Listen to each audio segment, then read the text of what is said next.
Class 10th subject history part 4 आपका है। Chapter second nationalism in India history का chapter है, जिसमें हम बात कर रहे हैं सिविल डिसोबीडियंस मूवमेंट की। यह कैसे स्टार्ट हुआ इसके बारे में हम बात करते हैं। फरवरी 1922 non cooperation movement was ended. 1922 फरवरी में असहयोग आंदोलन खत्म कर दिया गया। Many Indians said if we have to oppose the British policies, then we'll have to become a part of legislative assembly. तब कई भारतीय लोगों ने कहा कि अगर हमें ब्रिटिश पॉलिसीज को अपोज करना है, उनके विरोध में जाना है, तो उसके लिए हमें सबसे पहले लेजिस्लेटिव असेंबली का पार्ट बनना पड़ेगा। Then after Motilal Nehru and CR Das form a Swaraj party. उसके बाद मोतीलाल नेहरू और सीआर दास ने सन 1922 ईस्वी में स्वराज पार्टी की स्थापना की। क्वेश्चन बन सकता है, Swaraj party was formed by which two persons? तो आंसर होगा CR Das and Motilal Nehru in 1922 में। Jawaharlal Nehru and Subhash Chandra Bose did not join this party. Subhash Chandra Bose और जवाहरलाल नेहरू ने ये पार्टी ज्वाइन नहीं की because they wanted freedom through a movement, क्योंकि वे दोनों इस पार्टी के द्वारा नहीं, आंदोलनों के द्वारा स्वतंत्रता चाहते थे। Then after in 1930 civil disobedience movement started. उसके बाद सन 1930 में, ये डेट याद रखिएगा, ईयर 1930 में असहयोग सविनय अवज्ञा आंदोलन civil disobedience movement was started. There are two reason behind this. इसको स्टार्ट होने के पीछे दो कारण थे। सबसे पहला था साइमन कमीशन ऑफ 1927 1927 का साइमन कमीशन, और सेकंड रीजन था ग्रेट डिप्रेशन ऑफ 1929 1929 की आर्थिक महामंदी। ठीक है, ये दो रीजन थे। इन दोनों रीजनों के बारे में हम पढ़ेंगे। आप इसको नोट कर लें, स्क्रीनशॉट लेना चाहे स्क्रीनशॉट ले लें।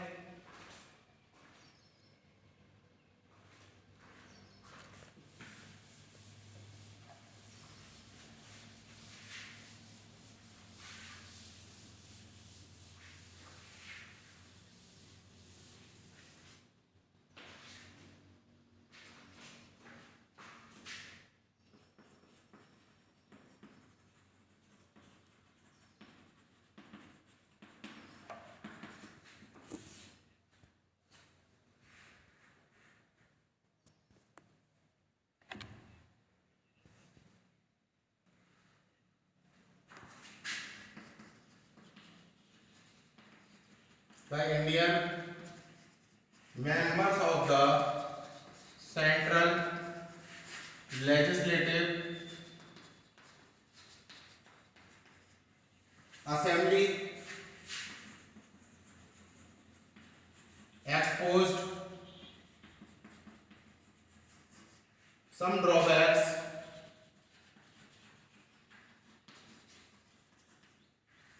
in the government India Act of 1919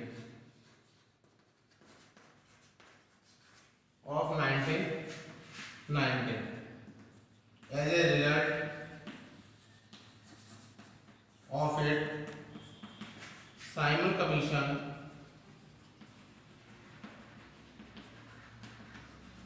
was appointed in 1927 to suggest any further reform.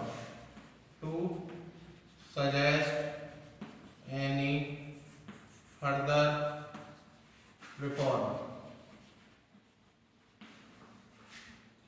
This commission consisted of 7 members. इस कमीशन में 7 मेंबर्स थे, 7 members, and its chairman was Sir John Simon, and its chairman was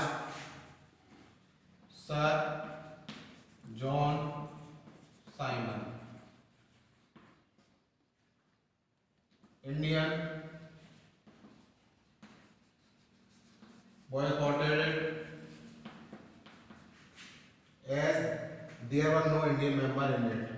As there were no Indian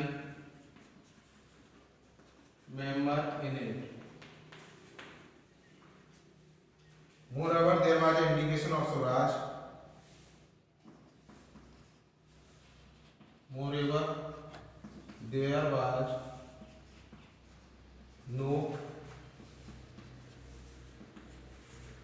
indication of Swaraj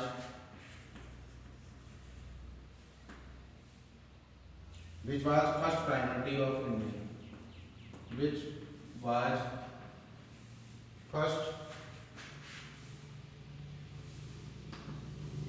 priority of Indians. मैं कुछ समझा रहा हूं, आप समझिए। The Indian member of the central legislative assembly expose some drawbacks. जो central legislative assembly में जो भारतीय लोग थे उनको कुछ हानि पता चली, किसकी? गवर्नमेंट इंडियन एक्ट ऑफ 1919 की। इस एक्ट में कुछ खामियां हैं। As a result of it, इसके फलस्वरूप Simon commission was appointed in 1927। उसके फलस्वरूप 1927 में साइमन कमीशन अपॉइंट किया गया to suggest any further reform, कुछ सुधार के लिए। This commission consist of 7 members. इस सब कमीशन में 7 मेंबर थे, लेकिन सब क्या थे? विदेशी थे। It's chairman was sir John Simon. इसके जो चेयरमैन थे वो जॉन साइमन थे। Indian boycotted it. भारतीय लोगों ने इस कमीशन का विरोध किया क्योंकि no one Indian was included in this commission, क्योंकि इसमें किसी भी भारतीय को जगह नहीं मिली। Moreover there was no indication of Swaraj. हालांकि इस कमीशन से कोई भी स्वतंत्रता की झलक नहीं दिख रही थी कि इस कमीशन के द्वारा कोई स्वतंत्रता मिल जाए, जो कि भारतीय लोगों की पहली प्रायोरिटी थी कि हमें स्वराज मिल जाए, स्वतंत्रता मिल जाए। इसलिए सभी लोगों ने साइमन कमीशन का विरोध किया, भारतीय लोगों ने। When the commission arrived in India in 1928, commission Bharat में कब पहुंचा? 1928 में। It was met with demonstration with banners, Simon go back. तो सबसे पहले उसका जो मुकाबला हुआ, सबसे पहले उसके जो सामने पड़ा, उसमें कई लोगों की भीड़ थी जो उसका विरोध कर रहे थे। उनके पास बैनर थे जिस पे लिखा हुआ था साइमन गो बैक, साइमन वापस जाओ। इन लोगों से उसका सीधे सामना हुआ। During this protest the police did lathicharge at Lahore. इस आंदोलन के द्वारा जब लोगों ने विरोध किया तो पुलिस ने क्या किया? लाहौर में उन लोगों पे लाठीचार्ज किया। As a result Lala Lajpat Rai died. जिससे क्या हुआ? लाला लाजपत राय की उसी लाठीचार्ज में साइमन कमीशन के विरोध में जो आंदोलन हो रहा था, जिसमें पुलिस ने लाठीचार्ज किया, उसमें लाला लाजपत राय की मौत हो गई। यही बताया गया इसमें। अब हम ग्रेट डिप्रेशन की बात करें, जो आर्थिक महामंदी हुई उसने सबसे ज्यादा जो प्रभाव डाला वो खेती पर डाला। सबसे ज्यादा उसका जो ग्रेट इम्पैक्ट पड़ा वो इंडस्ट्रियल गुड्स और एग्रीकल्चर पर पड़ा। पॉवर्टी इंक्रीज हो गई 1930 में ड्यू टू हाई टैक्सेस, क्योंकि लोगों को हाई टैक्स देने पड़ रहे थे। इन दोनों रीजन की वजह से गांधी जी ने सिविल डिसोबीडियंस मूवमेंट स्टार्ट करने का प्लान बनाया। कौन से 2 रीजन? एक तो साइमन कमीशन में लाला लाजपत राय की मौत हो गई आंदोलन में, दूसरा गरीबी बढ़ रही थी, सब चीज़ों की रेट हाई हो गई थी। सिविल डिसोबीडियंस मूवमेंट में किसी देश के जितने भी नागरिक होते हैं वो गवर्नमेंट की पॉलिसी और लॉज को ओबे करना या फॉलो करना छोड़ देते हैं। सिविल ओबीडियंस मूवमेंट में क्या था कि गवर्नमेंट द्वारा बनाई गई जितनी भी पॉलिसियाँ थी तो उस देश के नागरिक मतलब इंडिया के नागरिक उनको फॉलो करना, उन पॉलिसी को मानना छोड़ देते हैं। गांधी जी ने इस मूवमेंट को स्टार्ट करने से पहले लॉर्ड इरविन, जो कि ब्रिटिश गवर्नमेंट के वायसराय थे, के सामने अपनी कुछ डिमांड रखी। उनकी जो डिमांड थी वो थी सॉल्ट टैक्स को एबॉलिश करना। उस टाइम नमक पर कर लगता था, टैक्स लगता था। उनकी डिमांड थी कि उस टैक्स को खत्म कर दिया जाए। लैंड रेवेन्यू, जो जमीन पर जो टैक्स लगता था उसको खत्म कर दिया जाए। लेकिन वायसराय ने गांधी जी की डिमांड को गैरकानूनी बताया और उन्होंने नहीं माना। गांधी जी ने अपनी डिमांड को मनवाने के लिए लॉर्ड वायसराय को कई लेटर भी लिखे, जिसमें उन्होंने कहा कि 11 मार्च 1930 तक अगर उनकी डिमांड पूरी नहीं की गई तो वे सिविल डिसोबीडियंस मूवमेंट को स्टार्ट कर देंगे, पर एक्शन नहीं लिया गया तो ये मूवमेंट को स्टार्ट कर दिया गया।